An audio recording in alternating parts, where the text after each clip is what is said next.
guys, this is Dr. Kaylee here, and I am here with one of my most favorite people in the entire world, Dr. Rosie Main. She's all the way out in somewhere Idaho, I'm not really sure, in the sticks, and I'm just so blessed and so happy and so excited to be on this video call with her. She has been a major part of my life over the last few, probably like 2 years, I think, last year especially.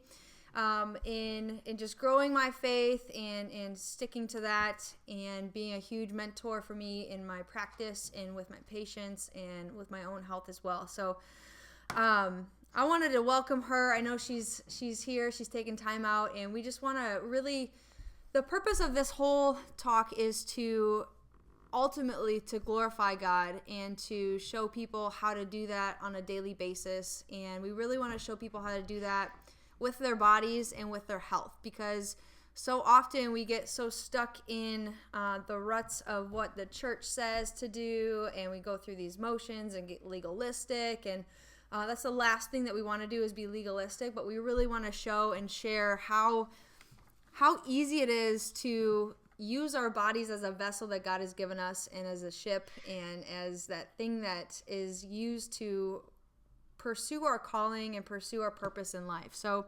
Dr. Rosie is married. She's got 2 amazing sons, and they're twins. So she's got her hands full. She homeschools them, and I know her husband is amazing as well. You graduated from Parker University, and you work with a lot of Christian athletes, and you even travel the world with the Olympic wrestling teams, and you have radio shows. I mean, you're just constantly going. I see you on Facebook. We talk all the time. So I'm excited to be a part of you. I went and looked on your Facebook, and I looked at like your capture for what you say, who you are really. And my favorite part about that is what it says is that, and I'm quoting you, it says, "I'm a warrior and a disciple for Jesus." And that just lit me up as soon as I read that, because ultimately that's what our calling is, and that's what our purpose is, and that's what our identity is. And so often, especially in what we do, we can get caught up in what we do instead of who we are. So do you want to add anything in the beginning for that, Rosie? No, I think that's exactly what you asked me. What should I highlight about you? It's like what I want to focus on is just in every area of our lives, just doing what we can to honor him in everything we do. And you showed me a book one time, and I think it was by, Mark Batterson? Mark Batterson, yeah, and I forgot, I think it was All In, and Yep. He talks about Soli Deo Gloria, which is, to him all the glory. Yes. Am I correct on that? Yes. And ever since I read that, it's like, oh my gosh, this is exactly what I try to strive for, is that in everything that I do, when I say I'm a warrior for Christ, is that whether it's not about me being a chiropractor or a mom or, a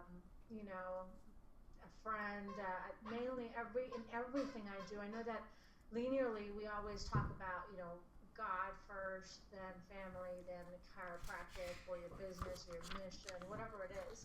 But I know that we learned a lot from this pastor. This pastor friend of mine has become Pastor Aaron Chambers. Yeah. My husband and I went through marriage counseling, and he put it beautifully. And ever since then, I've taken this concept of, having your life where it's a vertical, where every part of your life, whether it be how you take care of your health, whether it be how you are with your children, with your husband or spouse, how you are when you practice with your patients, and everything you do, it's all vertical. God doesn't want you to be more of a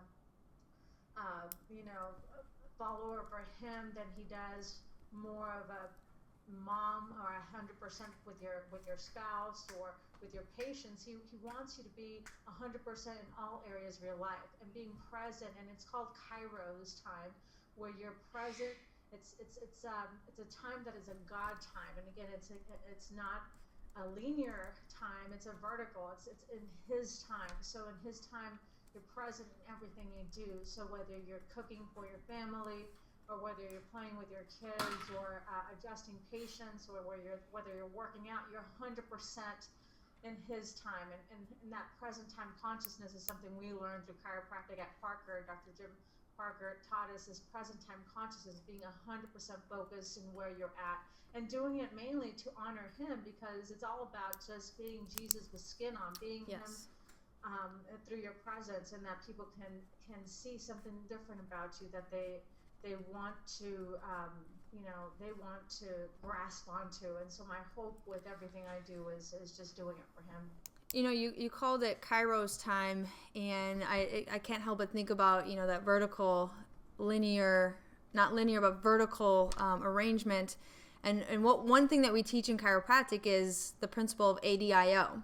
So above, down, inside out. So we always teach that we have an amazing healing power that's inside of us, but that comes from something else, all right? That comes from a higher power. That comes from what we like to say is God, and then the power that's inside of us is just God within, that innate. And we, as chiropractors, we unlock that healing potential and allow our people to come closer. I like to always say that, we're connecting man the physical with man the spiritual. So God has placed us on this earth, and he breathed life into us, and that's how we're here is through a breath of his, right? So, and we're created in his image, and we're called to walk with him through Christ. And there's another, as far as like presence and things like that, there's another one of our colleagues that always talks about be where your hands are. Dr. Kristen Kells talks about this all the time. And that has been something that has resonated with me over the last few years, is to be where your hands are. Because if you're where your hands are, you can't be anywhere else. And when we're there, we're focused on that person. We're focused on Christ, exuding that. And sometimes we even have to just continually say it over and over and over again in our heads, just Jesus, Jesus, Jesus, to get back in that state and be walking with him verbally and walking with him physically as well. So I think that's awesome. And it's funny that you brought up Soli Deo Gloria, because that's the same. That's the exact reason why I told you to read the book is because of that chapter right there. I even went and got it tattooed on my arm because it really hit me that much, and I want to pursue that every single day. And when we think about our bodies, we think about our health, we think about glorifying him alone. It could be as simple as people. Sometimes, so I've been to a lot of like Christian conferences. I've been to a lot of health conferences, and there always seems to be this tear of one of them's missing the other. So there needs to be like a marriage of the two. So the Christian conferences need some help in the health field, and the health conferences need some help in the walking in a Christian field. Do you understand what I'm saying with that? Oh, yeah. And so that's what my hope is for this, is to kind of get those two to be married and to have the importance, because just like you were talking about, Aaron Chambers teaching you guys, is that God is throughout everything. He's a centrality to everything. It's not just okay. I'm gonna walk with God because it's on Sunday, so I'm gonna go worship him at church, and then Monday morning I can go back to being the old me and doing everything I want to do. It talks about in the scriptures about picking up our cross every single day. So every morning you want to pick up your cross and walk with him and go through that. So anything to add on that while we're here? Yeah, definitely one of those things that I try to teach my patients. If you look at scripture, when in John, I think it was 15:14, somewhere there, abide in me as I abide in you. And I really want to teach my patients specifically how that links to every part of our lives. So if you look at a branch, you look at a tree, you have the connection. Every branch is maybe an area of your life. So maybe one branch could be your health, one branch could be your personal life or your married life. One branch can be whether it be your financial life or your future mission, your goals. So you have all these areas and these branches. And when you connect to him in every aspect of your life, whether it be your health or your finances or your fitness or whatever it is, your goals, that you would connect and abide in him and trust in him, and you will be fruitful. And so that's where, in my point of view, if you disconnect or you subluxate from that alignment, from connection with him, that those areas in your lives will not be fruitful, because he wants you to trust him in all those areas. So I really feel that just the same as the principle of chiropractic exists in the same way. I think I take that philosophy from above down, inside out, that you have to connect with him in all areas of your life, just like your body is connected, your brain down to your spinal cord, through every nerve, every cell, tissue, and organ in your body. And then when you disconnect and your spine is misaligned or subluxated, you have less light to those areas and less fruit. And that's where it doesn't, everything we do in our lives, me and my family and my kids, we try to connect the same principle, the same philosophy that we would, in our faith, that we abide in him. We just trust in him and we connect with him. And no matter what the result, it'll be fruitful, whether it be, answered or not answered. Any prayer, we know that it's in his will and in his timing, and he will have favor on it. We just trust in him.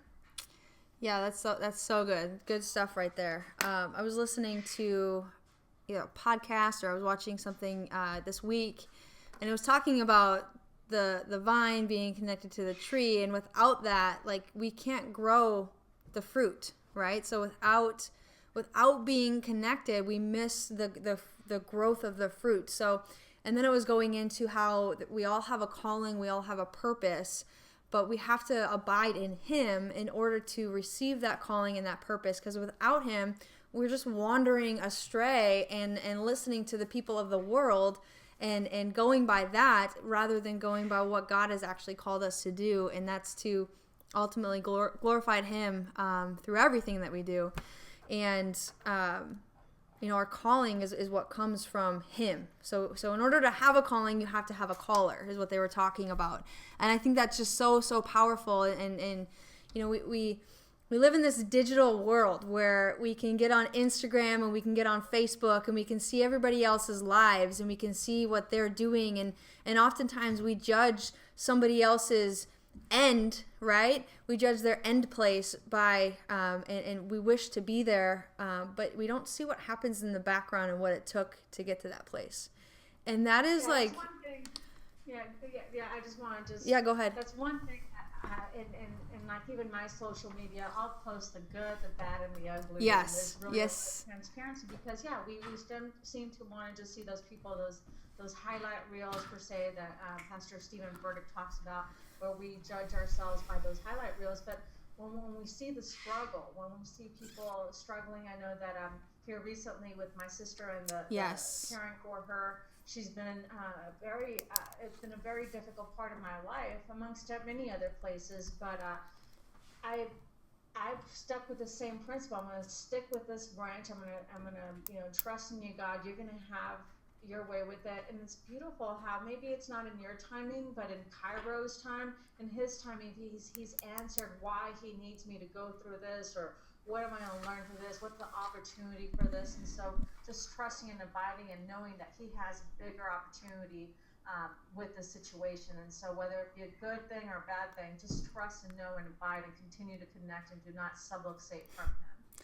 Yeah, so she keeps referencing the word subluxation or subluxate, and basically what that means, chiropractic terms, is when we look at the spine to see if it's in the proper alignment. So we want all these movable bones to be in the proper position so that the nervous system can function, the brain can communicate to the organs, the cells, and the tissues. And what happens is that the bone, a bone throughout the whole spine shifts, and it puts pressure on the nervous system. Therefore, what it's doing is interfering with the body, interfering with the healing, interfering with the functionality. And we know that structure equals function, right? So without the proper structure, we lose function. Without function, we don't have our health. So she continues, and that's just how we talk. We talk about subluxations. And it's so true, because you can have a subluxation with your connection with God, with Jesus, and that's can be daily things that come into your life. You have a bad day, something goes wrong, you get a bad phone call, your husband's mad at you for whatever it is, or your kids spill the Cheerios everywhere, or not Cheerios. You wouldn't have Cheerios at your house, right? They spill the Maximize Green smoothie all over the counter, and you have to pick it up between the grout, right? So there's things that go wrong, but even in those moments, there's a verse, and I don't know exactly the verse, but it's a popular verse, and you may know this, the actual verse number. There's my dog. She wants to say hi. The verse is this is the day the Lord has made. Let us rejoice and be glad in it. And the reality is that even if we have a bad day, even if things go wrong, even if we screw up somewhere along the way, God has made and prepared this day for us. And the reason, and if we're here, we get to glorify him. We get to do what we do. Even in our bad days, he gives us the good stuff. Anybody's bad day is not as bad or not nearly close to being bad when they're walking with Christ, because every day with him is a good day, right? So, exactly. No, and just going back to that word subluxation, I mean, the fact is when you look at the word itself, sub means under or less, and lux or loose means light. And so you have less light. So when you subluxate or disconnect from him, you're going to have less of his life in all areas of your life. And we're called to be light and darkness. And so in all areas of our lives, if we subluxate or disconnect from him and his presence and us, and you can hear my kids in the background probably. They're my dog's squeaking a toy, so this is going to be great. Yeah, so they're practicing their drums. So Yeah. But anyway, just less light in your life in every area, you have darkness, and that's where when we talk about the principle of chiropractic, it applies very much so like the same principles we learn in the Bible. But we got to use those principles, and sometimes when again darkness comes, we forget that we need to disconnect and basically plug in. Turn the power on is another cliche that we talk about in chiropractic. We turn the power on, that light, that power that restores truth, and not the lies and the deception that the world wants us to believe in all areas, that we're a failure, or our marriages are meant to be broken, or that our health is just going to dwindle and we got to depend on medications for the rest of your life, or that I'm just bound to be fat by the time I'm 30 or 40. And that's just a stinking lie. And if you believe the darkness, then you're subluxated. You got to restore that light and say, no, that's not me. I don't have to depend on any medication. That my health can restore. And that's when you have to really, the biggest interference is above what we call above the atlas, or above from the neck up, which is your brain. And so this is where, when we come to all areas of our lives, is where are those disconnections? Where am I not seeing, or my blind spots, or those philosophies that have been fragmented, that we're not believing the truth, and we're not maybe even seeing it, that we need like friends like Kaylee that will maybe tell me, where am I not seeing truth? And so I want to give a shout out to you and another friend of ours, Tiffany Thornton, who during the times of my struggles, every time, they come and they pray for me. They even set their times at a certain time to pray for me. And so we can't do this alone. We need each other. And that's one thing that we need to connect to him, but we need to connect also to those people who will remind us of our truth, that we are so deceived by the enemy. A thief comes to lie, steal, and destroy, but Jesus came to give us life in abundance, and we have the ability to live that life in abundance, but he wants you to so believe that you're not worthy. And once you believe that, then you can't restore it, whatever area in your life. And so this is where you got to destroy the lie. Yeah, that's so good. We're coming up on Easter here, and that's we call it Resurrection Sunday, right? And last year, and oftentimes, I think about the resurrection of Jesus and what that is, but there was a season where God had me kind of marinating in that theme, right? So we have the life, and we have the death, and we have the resurrection of Jesus. And with the resurrection comes victory. Victory not just in that moment, but a victory that when we surrender our lives to Christ, we get to walk in that victory. So no longer do we start striving towards becoming victorious. In an instant, we become victorious. And from that moment forward, we get to walk in that victory, because he talks about, take heart, I've already overcome the world. Like, don't worry about it anymore. I've got this. You're on my back. I've taken the world over for you. And I've been thinking on this phrase. I believe God gave me a word a couple weeks ago, and it's just talking about how so many people are speaking death into a life situation. And what needs to be happening in the opposite retrospect is that you need to be speaking life into a dead situation. And when you think about the death of Jesus, he died and he was in a grave for 3 days and then he rose, right? So think about those 3 days. Even when people thought that was the worst thing that could have happened, right? He knew that he was already going to be victorious and he was just waiting his time in that grave, right? But the tomb was the stone was rolled away and he walked out and he was victorious through that. And so we have to look at those 3 days. And because when things start to go wrong or when things start to go right, oftentimes what needs to happen is that there needs to be a death. There needs to be a death in order for there to be a resurrection, in order for there to be a whole new you. And when we think about becoming new in Christ, we shed off our old self and we become new in him. So, I have people that come into the office, and I just had a little girl the other day. She came in. She's like, I'm sick. I was throwing up last night. I'm sick. And she kept saying, I'm sick. I'm sick. I'm sick. And I'm like, absolutely not. You are the healthiest person on earth because you're walking from victory. Like, we don't speak death into life situations. We speak life into death situations. So you are healthy. Your body's doing exactly what it needs to do at the exact time when it's supposed to happen. And so we change the conversation that people have with themselves, with their families, with their friends, and we alter what that is in order to, my parents brought us up and they would always say PMA, which is positive mental attitude. So we always had that in our back pocket of, if something was going wrong, it was PMA, PMA, PMA, and it was always just have a positive mental attitude. So how, like there's this saying that it's not about what happens to you, it's about how you react to what's happening to you. So if we react from victory, if we know that Christ has already overcome the world, that we don't have to worry about that anymore, then it's such a powerful thing. And I see people get restored, get their hope restored, get their life restored. And you see people that come in like full of medications. And you stand in front of them and you say, it doesn't have to be that way. And there's some people that just don't know that it doesn't have to be that way, that there's another way, that there's hope. And there's people that just haven't had hope spoken to them before. And it's so devastating to know that this is Cece. So it's so devastating to know that there's people out there that just don't have life and don't have that they walk in a victim mentality rather than a victory mentality. So, that's what we want to do, is just help set people free. And it says in the Bible that he who the Son sets free is free indeed. So we want to just make sure that we're continually setting people free in who he is.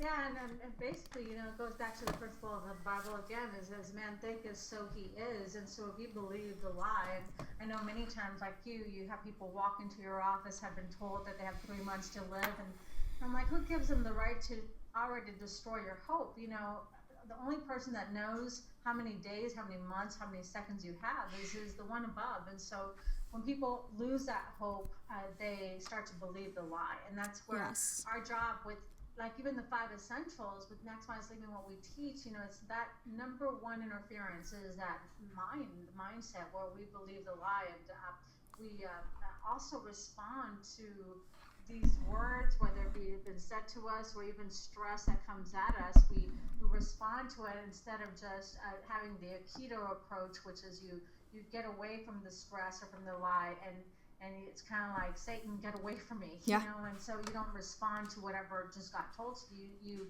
You speak back to it, just like you just said. You spoke back to that girl and you said, you can't stop, you're better than that. And you spoke truth and affirmation to her. So definitely we need to do that for ourselves, but we need other people to help us see Absolutely. the lie, and then affirm people the truth, because it's not your truth. It's not the truth. It's your truth. We need to believe the truth, which is his truth. And that's where we start believing our truth, which is that chatterbox or that enemy telling us everything different from his truth. So that's one of the there was a time, this is going back in the last 2 years. I've had some major transformations in my mindset and just how God has been growing me in my faith and closer to him. And there's people speak things at you, and we have two options. We can either accept that, or we can say, I don't accept that. And and you can verbally say that, or just in your head say it, I don't accept I don't receive that, because that's not me. That's not who God said I was, right? So there was times where I would, like, somebody would say something to me and I'm like, I don't accept that. That's not who I am. Like, I'm sorry, but that's not me. And so to see the reaction on people's faces when somebody doesn't accept what they've said is like, well, like, don't be so serious. Like, I'm just kidding. Da, da, da. I'm like, no, it doesn't matter if you're kidding or not. Like, don't speak that over me, because that's not who I am. And we all, like you said before, like, we often need to be reminded of the truth, because like we said earlier, that we're in this digital age. So I can go on my phone and find 16,000 different ways to eat, to exercise, to live, or to do something completely destructive. So we have to find what the truth is and line it up with biblical words and make sure that we're in alignment with who he says we are and who he says we can be. And so when it comes to health, and you teach a lot of patients, you teach a lot of people. You just had an amazing community dinner event, and that's stuff that we do all the time. It's just like we get a rise on being able to go out in front of people and teach them how to become healthy. And it's not just so that people can become healthy, right? So I don't look at someone, I'm like, oh yeah, I want you to be healthy. Like, there's some fitness people out there that they just want you to be fit. I don't adjust people because I just want them to be healthy. I adjust them because we're literally, like you said before, is we're removing that interference, and we're connecting them back to their maker, to their caller, to the person to the God that's going to make them or help them see what their purpose is. So when it comes to health, what would you say some ways are that people can use their health to really, truly, authentically glorify God? Well, the fact is like, I'll use my mom for an example. She had a spirit that was so great for God. She had just a love for him, for her family. So she did so much to try to give us everything we need to go serve. But the fact is her body, failed before her spirit did, her flesh, because of the fact that she never honored the temple. And you're not your own. It says in Corinthians, your body is the temple of the Holy Spirit, and you're not your own. You have to honor this temple, mainly so that you can carry it to the long haul the way he calls us to, so that we can go, seek and save that which is lost. And many times what's happening, and I see so many times often, is that people are sick, suffering, and dying way too soon, and not living to the potential that God actually gave them to live that abundant life. Mm-hmm. And that's where, when it comes to health, the whole purpose is not just looking good in a bikini. It's about making sure that you're there for your purpose and your calling, and your kids and your mission, whatever it is for you. And that's where your mindset on health, it's not just about feeling good. I tell my patients, if you're just here in our office just to feel good, you're in the wrong place. You're in the wrong office. Yeah. We want you to feel better, but the reality, it's not about you. It's just about you. Maybe you're not going to feel good. I can't even guarantee how you're going to feel. Mm-hmm. The only reason we're working on your health is so that you can function better and be able to be the person that you need to be for whatever your purpose is. And so this is where the mentality has to change, and the why behind the how has to be stronger. And so you have to find your why. You have to find your specific thing that makes you vibrate. What do you value? Whatever that is. Sometimes people say, well, I want to lose weight, but I go deeper. I go like 12 layers deep, and making sure that they know that, okay, so if you want to lose weight, why do you want to lose weight? How does it make you feel when you're not healthy?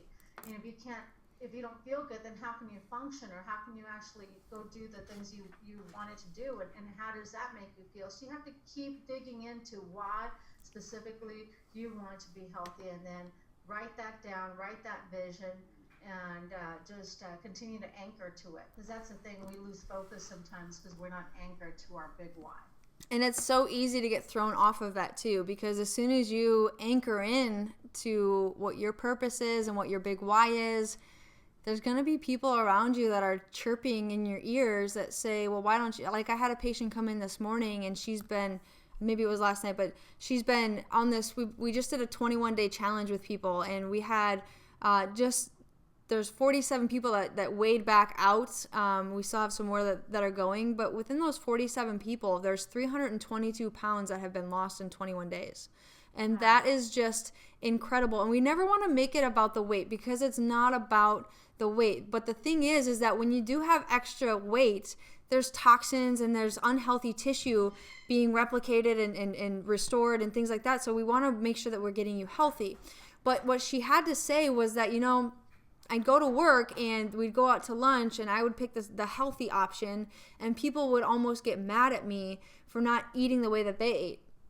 And I had another patient come in this morning, and she was like, I went on vacation with our friends, my husband and I, and this woman is extremely overweight, and she woke up in the morning and drank a soda and had a chocolate bar with it, and then looked at me funny when I drank my greens and my protein.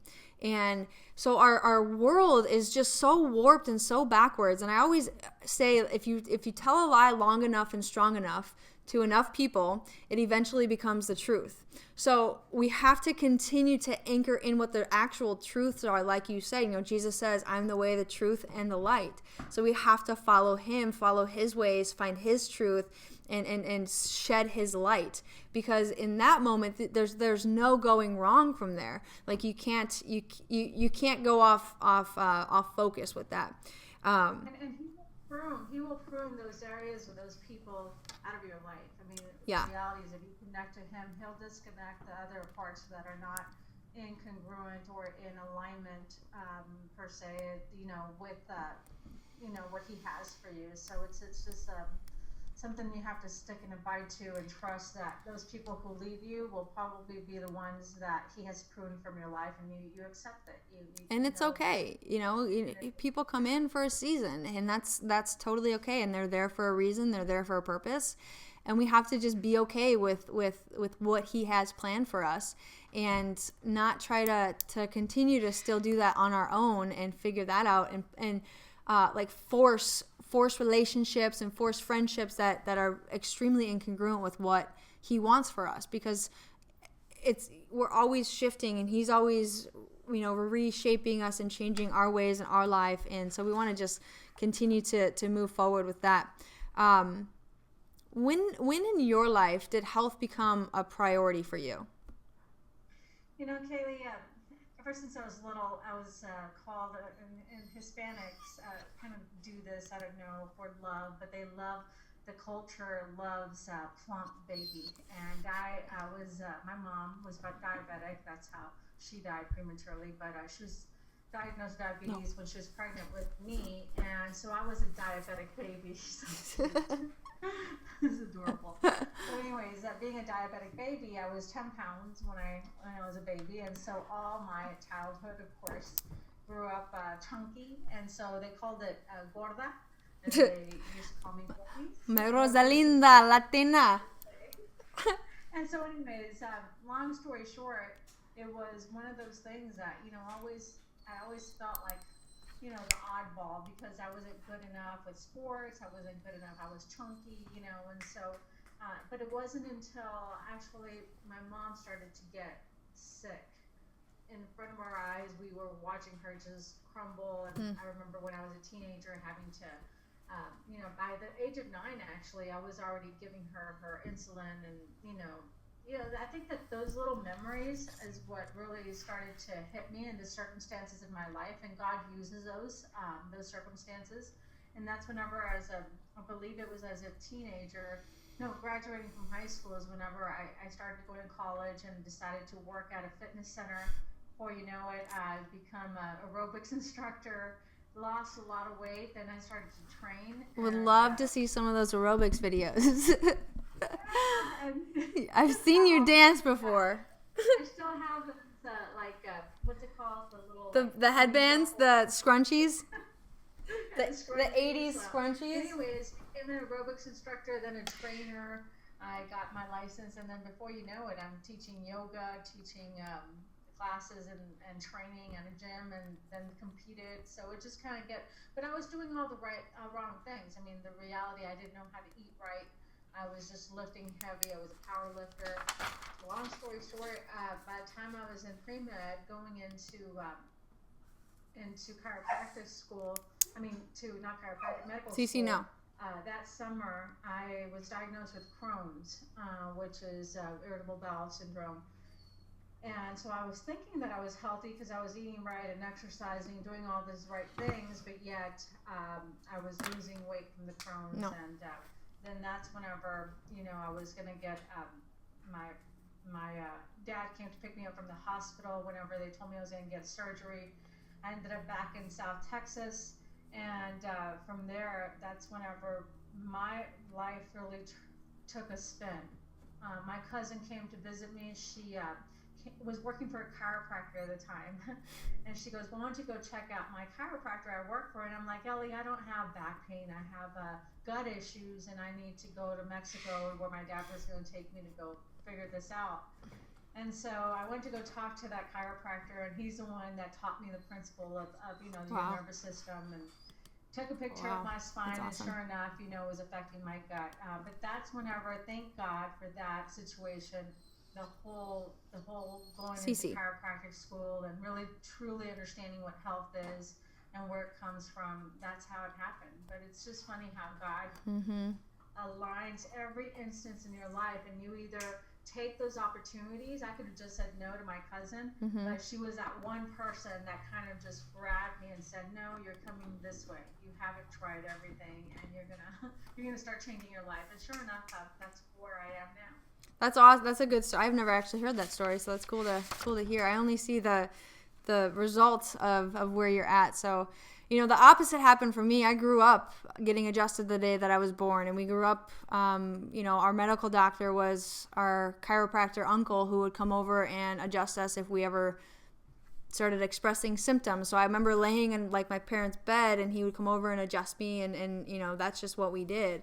I didn't fully understand why he was doing that, but it still is just what we did, But still, even with the nutrition and the exercise, I was talking about this last night with a few patients, and exercise for me, I was always in sports.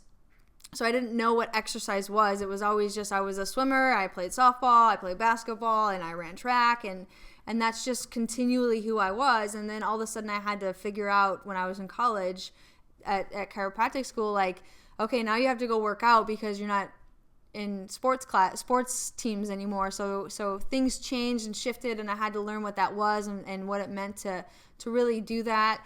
And then the nutrition, my nutrition journey has been over probably the past 10 years, and really more specifically the past 4.5, 5 years. And it continues. People always say, well, I want to get to there.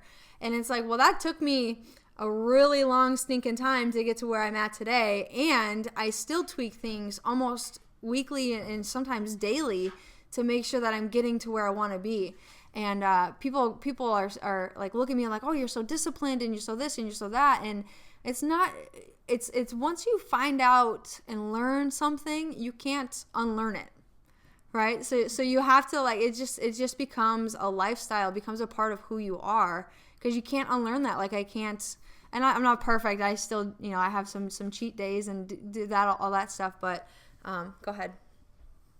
Yeah, so no, mainly most people, it says in Hosea 4:6, it says, my people perish for lack of knowledge. It's not knowledge that we're lacking of, it's action. But once we do learn it, it's one thing if you don't know what to do with nutrition. I didn't know when I was a bodybuilder that, those chemicals and the sports drinks were bad until later. But once you find out, why wouldn't you want to change? And this is where I don't get it. Once you know that there's, interference and chemicals and the sugar and all that's going to destroy your body, I don't understand when people just decide that they're going to choose to continue to dump that. But like you said, there are some cheat days you take advantage of, and then you go back to doing the best you can. And it's not about being perfect. We always talk to our patients with love. It's God loves you whether you have Cheetos and pop, and he loves you no matter what. But he wants you to be healthy for him, and that's where we just strive to do the best. Are we going to fail? Yes, indeed. I mean, I failed all the time, but we continue to get up, and you get up, over and over, and you just do better, and that's where you just never disconnect, and you continue to plug in. So I'm going to ask you this question because you have kids and obviously I don't, and maybe you can speak into this a little bit more for me and the people listening. When we talk about nutrition and kids, there's always a hang up with families that come in, and I have X amount of kids. I have patients anywhere from 1 kid to 6 kids. So I know that it's a daily struggle for people.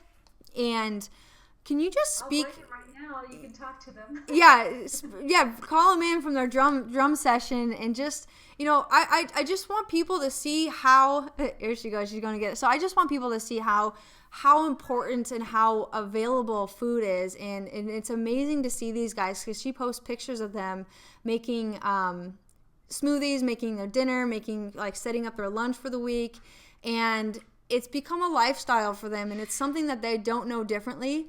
And I always joke with moms, and they kind of look at me like I have no idea what I'm talking about. And I'm always like, well, just give them broccoli, and eventually they'll eat it because they're going to be hungry. And they're like, well, that's like child abuse. And I'm like, well, no, I think child abuse is like giving them the Cheerios for breakfast in the morning because it's a bowl of, what's up, guys? Say hi. Do you remember who this is? That's Kaylee. Hi, Ty. Hi, Cruz. Do you want to ask them questions? Yeah. So guys, I'm going to ask you some stuff about food. Okay. So I know that you guys love to make your breakfast and make your dinners, and what's your favorite food, and why do you guys like to make your lunches and your dinners and stuff like that?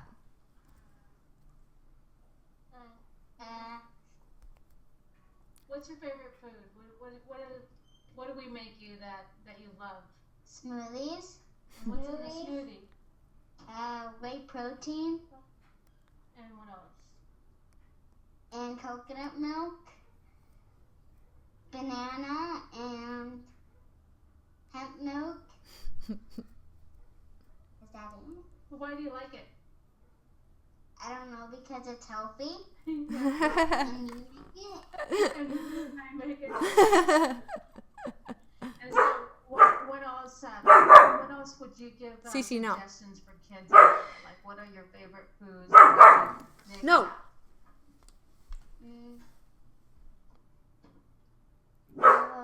Avocado and the salad.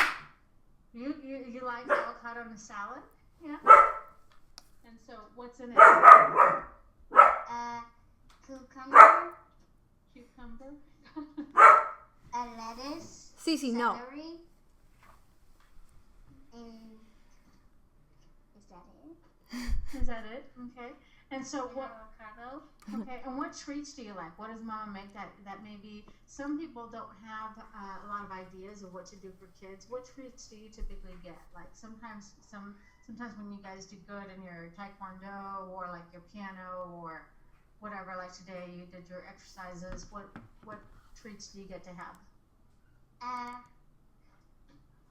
A coconut bar. Oh, cool. So a coconut bar, what's in it? Like, do you know? Coconut. Yeah, it's coconut and dark chocolate. Yeah, cool. And what other treat do you get to have? Like Justin's. Justin's. It's like a Reese's Pieces peanut butter bar, but without the, it's like dark chocolate, and then it has, no corn syrup. It's cane sugar. So there's things out there, really the food stores have. What are the things? I know you like ice cream. What kind of ice cream do you have? Coffee. Yeah, coffee. Yeah. Which is your favorite? Coconut Bliss. Is it Coconut Bliss? Yeah, that has like maybe 3 ingredients. So there's a lot of things out there. So, well, thank you. Ty, you want to say bye? Thanks, guys. Bye. Thank you so much. They're so cute. So yeah, really, the fact is that it is very difficult for most people who haven't raised their children eating kind of the foods that they're used to. So I want to always, like with my patients, I don't tell them, oh yeah, you're gonna go do green smoothies or stuff like that. We just give them a lateral shift, you know. So instead of having them, you know, jump from candy to broccoli, that would be more like a vertical jump. A lateral shift was like, well, instead of this candy, try this one, which has like if they like gummy bears, you know, they have these, you know, natural ones that you could even make with gelatin and turmeric, and you can make them. We make them for our kids. So instead of eating gummy bears that are loaded with artificial dyes and corn syrup, that you would learn how to make it naturally. And so there's a lot of options out there. This is where it's just trying to take baby steps with the kids. Good. That was good. Thanks. That's gonna set some people free there. Because I know it's an issue, and I sometimes I don't know how to sensitively speak into that in order to have the right answers. And like you said before, it's not about being perfect. Even if you switch out an apple from a Snickers bar, like that's a win, and it doesn't have to be a Granny Smith apple. It can be, we get these rules and people get so legalistic on it, and it's like, no, if you're making a step, like let's make a step together. Eventually you're going to get to the point where, yeah, it should be a Granny Smith apple because of XYZ, there's not enough sugar, blah, blah, blah. But that may not be your first step. That might be your 105 steps, So we just have to be able to honor the small celebrations, right? Another question I have, I'm gonna ask you 3 things, okay? I want to know what your greatest accomplishment is in all of life. Ready, go. Gosh, I'm going to go back to Christ. If I wouldn't have ever accepted him back into my life, I don't know what that would look like right now. So honestly, just being born again, and I really didn't know him until my 20s. Unfortunately, it's a little late. I had made a lot of mistakes, but because I chose him, that would be my greatest accomplishment. Amen. What is your greatest burden?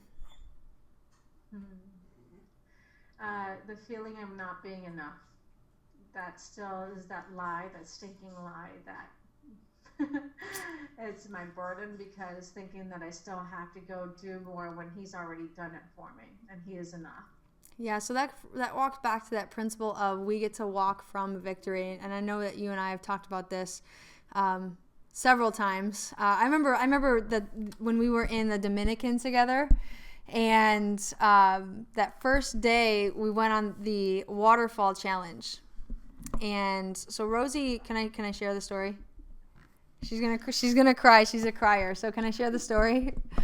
Yes. Okay. So Rosie doesn't know how to swim very well, if at all, and we didn't really know each other that well. I think we met one other time at Hooten's house, and we've kind of seen each other at some seminars, but we never really engaged. But for some reason, God has brought us together and made us some very close friends here. But it was in that moment that vision has stuck with me for a long time. We had this waterfall challenge, and the day before she was like, I'm not doing it. I'm not even going. And I was like, absolutely not. You're going, and you're going to do it, and we're going to do it like gracefully, and it's going to be amazing. And so we finally get there, and we start swimming through the little caverns that are there, and we have our life jackets on, and it's not even deep, and there's no way anybody's going to get hurt.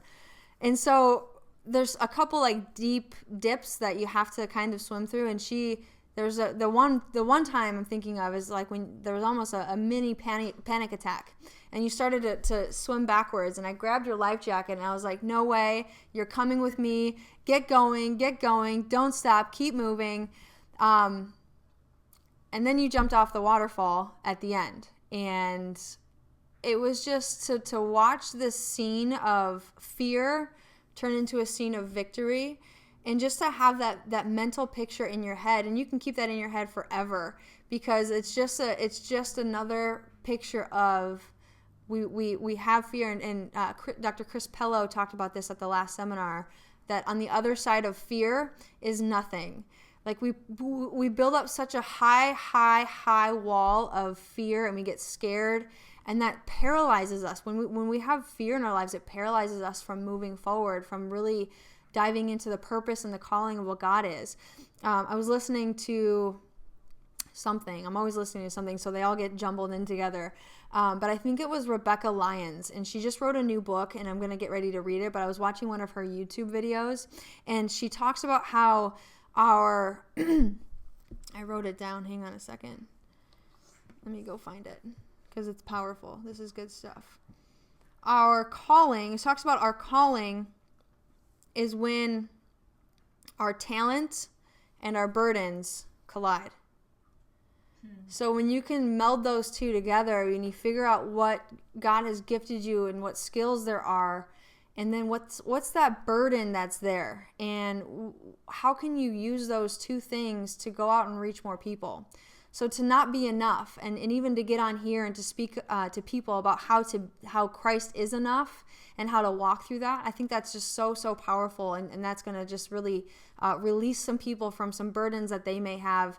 And you know, when we talk about health, I got to spend an amazing weekend with some family members over my birthday weekend. My brother and I, one of my best friends, and my aunt ran a half marathon.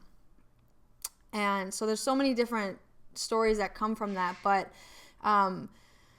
so we all sort of live the same lifestyle. There's a few people that don't live that lifestyle, and they stayed for the weekend in the same house with us, and to watch them be immersed into this lifestyle was an incredible thing. And to be able to be that example, to be that light, to be that beacon of hope for somebody was an incredible thing to be a part of. And there's so much more that can go into that, but just to understand that we are called to be his light, his beacon of hope, and his resurrection on a daily basis for every single person out there. And that comes with our health. You know, people get so scared that, you know, I've let it go this far. I've created this lifestyle. I have this many friends. I put on this much weight.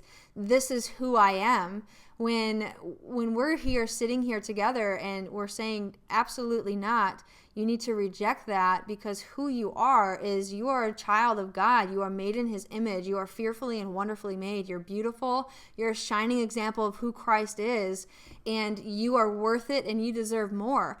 And so we just need to continually walk in that space and understand and know that when it comes to health, it's not about what we look like. It's not about what we're eating. It's about how can we glorify God today. Now, if I'm eating something, is this glorifying God? If I'm exercising, is this able to glorify God? When I show up to work and I sit next to the person that I don't like to sit next to, how can I glorify God today? How can I be his light? So, your Dominican story is one of my favorite stories that's out there, because I was in it and I was a part of it, and that was good. You want to add something? No, you were just, Jesus for me. You drew out your hand and kept like grabbing me and pushing me and, walking me and just showing me truth and not the lie that I was believing. And so it was not only a physical experience, but an emotional, spiritual experience. And I just love that about you, Kaylee, that you are not only speaking this today, but you live the walk, and that's what it's about. Yeah, awesome. And so I got one more thing. What is your greatest hope?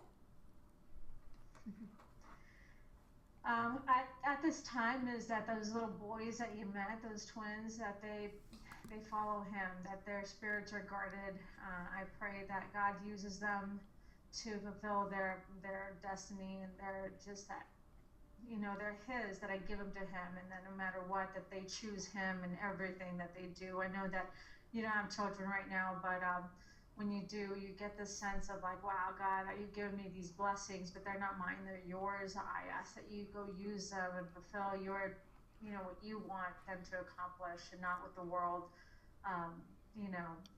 tells them. And so that's my hope right now, is that's my biggest hope right now. I know that there's so many things that I hope for, but if I were to say the number one thing right now, is it's them.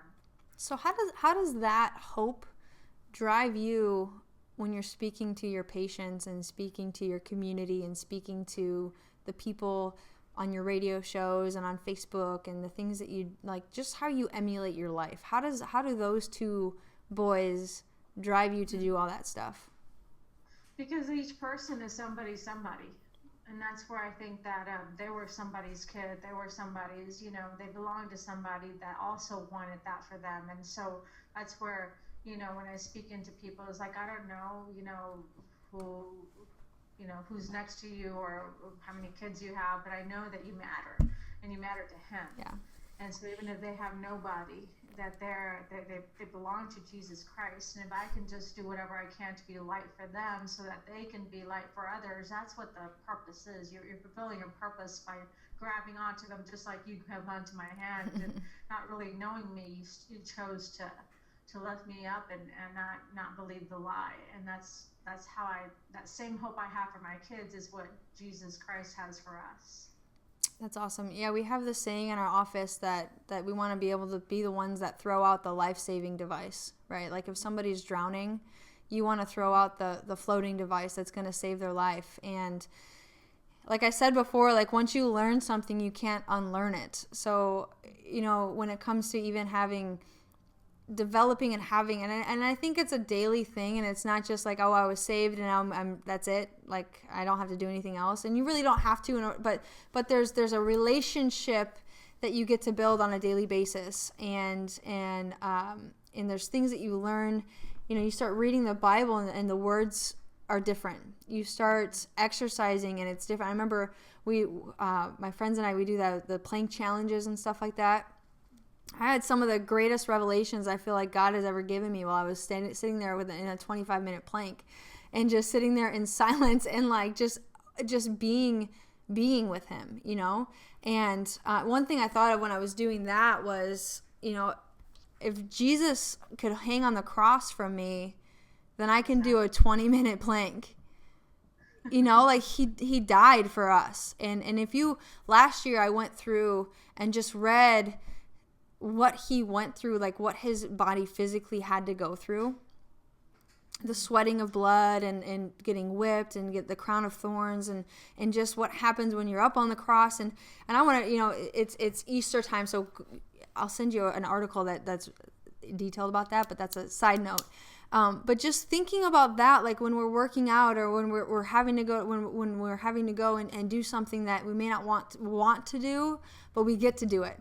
And sometimes we get tired, and sometimes we get worn out, and sometimes we get worn down. But he says, "Come rest in me. I will give you rest. I'm all that you need. If you're thirsty, come to my well, because it never, ever, ever, ever, ever runs dry." And I think maybe next time we do this, we'll get into some more specific nutritional stuff and exercise stuff. But this has some powerful information in it, and I was even taking notes on what you were saying. So I'm always excited to go and implement these things back into my life and into our patient's life and things like that. So is there anything that you want to close off with or add or ask me, or anything that you have that's been on your heart that you want to share? Okay, I just love that you're doing this, and I think that this should be a continuous thing with many other women or just people in general that have a love for Christ. And I think that this is going to be just something that the audience here hopefully can not only gain wisdom but be able to share to others. So I just want to ask you real quick, what prompted you to want to start this? I know that this is one of your goals and one of your visions, but why?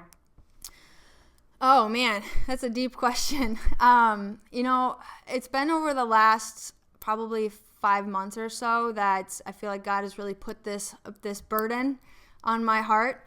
And, just how it talks about, you have a burden and you have a skill, and when those things collide, that's where your calling comes from. And I just feel like, my life was transformed in August 2015 is when I really, surrendered my life to Christ, and things have drastically transformed for me since then. And to have that freedom in him, and to have that just hope and continual hope in him, I feel like once you have a taste for that, you want everybody to have a taste of that. It's like when you have like the most amazing, healthy birthday cake, right? And you're like, you want to share it with everybody, right? You want to tell everybody in the whole world, like, let me Instagram this. I'm going to Insta story. I want everybody to see this. Cheesecake. Try my cheesecake because it's so good. And so like I got a taste of that, and I see the burden in the health community. I see people lacking Christ. I see people not being that. So I want to be a beacon of hope for him. I want to be the person that evangelizes his name and spreads the gospel all over the world. Sherwin-Williams has a picture. Our office is right next door to them, and they have a picture of the world, and there's paint dripping over it. And so their mission is to cover the world in their paint. And so I see that every single day, and I'm part of my mission is to cover the world in his blood and to see who he is, and for people to grasp in their identity and to see what they have. And then the second thing is the second half of that is I see a burden in the Christian community. I see so many people that travel the world and evangelize for him, but they beat themselves up over it. We get a chance to go and adjust Christian artists, and I see what their lifestyle is. I see what their tour bus looks like. I see what the food that they eat looks like. I see what they exercise with. And thankfully, they get adjusted when they're on the road. But I see a burden for people who know and love Christ, but they're not sure how to ultimately glorify God. And I've seen people in the church world that almost to a sense like disregard, like you were talking about in Corinthians, how it's our body is of Christ and it's our vessel. And so I don't know what it looks like or what it's going to turn into, but I feel like God has his hand all over this, and I feel like it's a calling that he has over me, and it's not necessarily to spread chiropractic. It's not necessarily to spread anything else but the hope in Jesus, and to be able to bring people closer to him through their health and to help them to glorify him in his name, So that's the long of the short there. Well, we're going to continue this, that's for sure. Absolutely. So, anything else you want to close off with?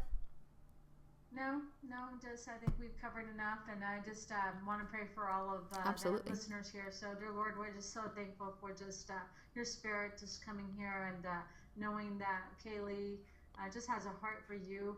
We ask that whoever she continues to interview, that you have favor over this podcast, that you just continue to use her to bring light to others through the people that she brings on this podcast. We just love her to death. We give this all to you. Amen. Thank you. Amen. Thanks, Rosie. I love you so much, and we'll talk soon. Have a blessed day. Everybody go glorify God today. Bye-bye.